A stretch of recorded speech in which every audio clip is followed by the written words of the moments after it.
Hey everyone, it's Susan Pierce Thompson and welcome to the weekly vlog. So, a few weeks ago, my phone blew up over about a week's stretch of time with several people reaching out to me about a Netflix show that they'd watched. And it's a show called Explained, and one of their episodes was Why Diets Fail. And they were talking about all diets in general. And to start off the episode, they said something like, we see the same diets over and over again. They're not based on science. None of them work.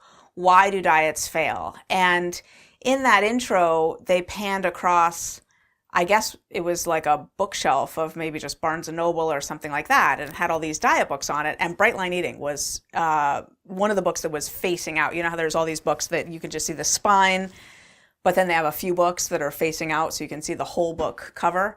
And Bright Line Eating was one of the few, right? So several of my friends took screenshots of that and sent it to me. And so I was compelled to watch the episode and weigh in on it a little bit. I thought it was really good.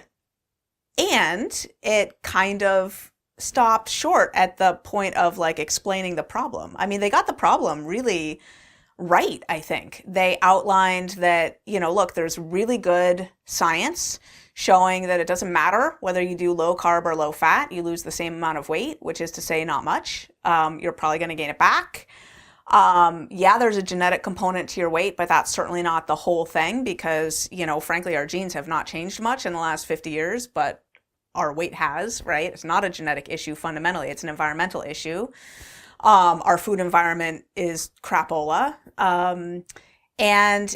Research shows that the only good diet is the one you can stick to. And it's not a willpower issue. And there's this issue of leptin and the brain is going to fight you.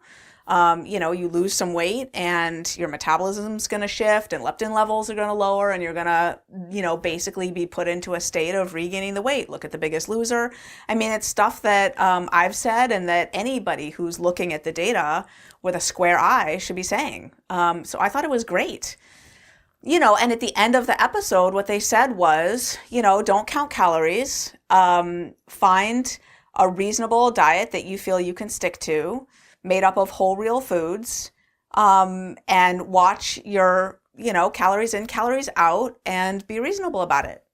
That's what they said.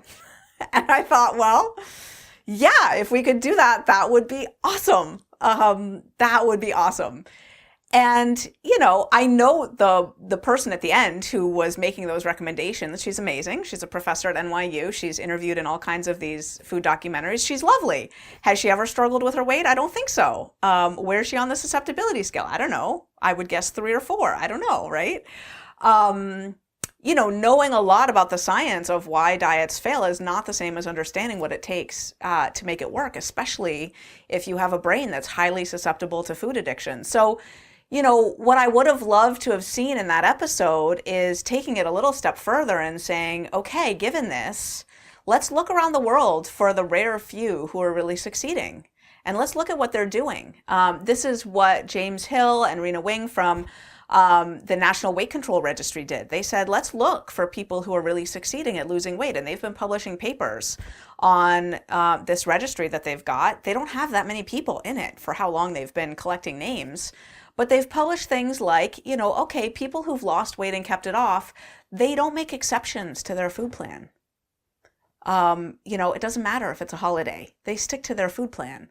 And they're pretty focused on it still. You never get to like waltz off into the sunset and become a normal eater again. You have to like find a plan that works for you and really stick to it. And I think in Bright Line Eating, we do an amazing job of creating a culture where that's possible. I would love to have seen them talk about the addictive foods, and the fact that for some people, food addiction really is in play. The body of research now on that is pretty incontrovertible. They didn't mention it. I continue to think that if you're gonna make a harrowing journey that almost nobody ever succeeds at, the only reasonable approach is to find someone, ideally a few someones, who are just like you, who've made that journey successfully, and find out what they did, right? Just to know, oh yeah, that mountain, nobody really climbs it successfully. So be sure to like have good gear. Good luck. Like that's basically what they said, right? Diets fail, so be sure to be reasonable about it. You know, how about diets fail, so let's find the people who are successful and really study what they do. That's what we do here at Bright Line Eating, and we come up with some different recommendations. Just to review quickly, you know, our different recommendations are, we believe in bright lines rather than moderation, and no exceptions, which there is research that the people who are successful long term don't make exceptions to their plan over and over again. We believe in using automaticity instead of willpower. This episode talked about it's not about willpower, but they didn't really give the antidote to that. Well, if you're not going to be using your willpower, what then? Well, you've got to use automaticity. It's a whole different part of the brain, right? That amazing feature of the brain that allows you to brush your teeth, even if it's been a late night and you're stressed out and you're fighting with your partner, you still uncap the toothpaste and brush your teeth, right?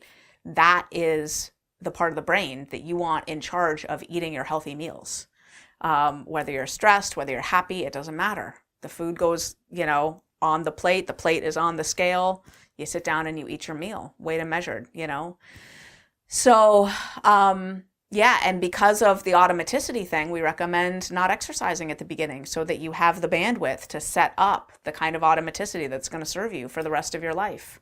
So that's what we do differently. And, you know, just saying, someone starting the Bright Line Eating Bootcamp is 55 times more likely to be in a right-sized body a year from now than someone doing anything else. So I look forward to the day when episodes like that continue on and tell the rest of the story. Yeah, typical diets fail. So what do you do about that? What does a real solution actually look like? I'm super stoked that you tune in here to be with me every week on the weekly vlog, and I will continue to talk about the psychology and neuroscience of truly sustainable weight loss until the message gets all the way out there. Thanks for letting me share. I'll see you next week.